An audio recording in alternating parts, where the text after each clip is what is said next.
Јас не гледам на мојата гитара како на пиштол, туку како на чекан со чија помош се гради куќа за нас туарезите. Ова го изјавила светската музичка звезда од Нигер, Омара Бомбино Моктар, по избувнувањето на бунтот за автономија на туарезите во 2007 година, при што владата ги забранила гитарите, доживувајќи ги како символ на бунтовништво. Токму Бомбино, кој бил номиниран за наградата Греми за албумот Деран, со неговиот состав кој изведува пустински блуз, вечерва го означи почетокот на 23-тото издание на фестивалот на светска музика Оффест.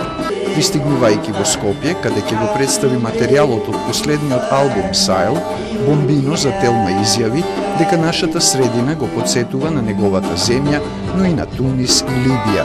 La population, oui, ça me rappelle peut-être nos ancêtres, ils ont quitté ici, peut-être. Non, tout ça là pour vous dire que vous avez la musique, elle fait des connexions que les gens ne pensent pas. C'est-à-dire, c'est quelle sorte de connexion. La musique n'a pas de frontières.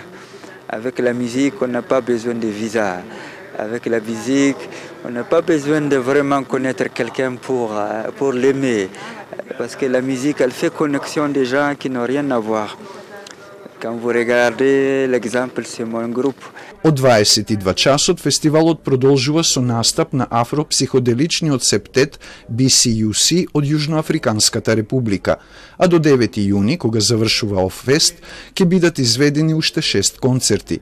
На нив ќе се чујат различни музички жанрови што му припаѓаат на правецот World Music. Ќе настапат музичари од Холандија, Етиопија и Франција, Шпанија, Полска и Србија. Македонија ќе представи неофолк групата Калата, која ќе одржи концертна промоција на првиот албум. Програмата е конципирана да го покаже најдоброто од светската музика, велат организаторите.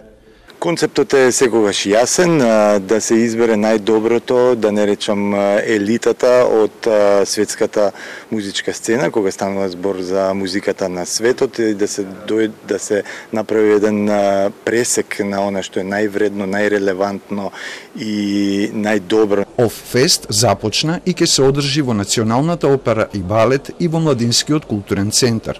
Поради недостаток на концертна сала и летна сцена во Скопје, Шурбановски апелира надлежните да се ангажираат главниот град поскоро да добие летна сцена на која изведувачите и публиката ќе се чувствуваат покомотно во топлите летни вечери.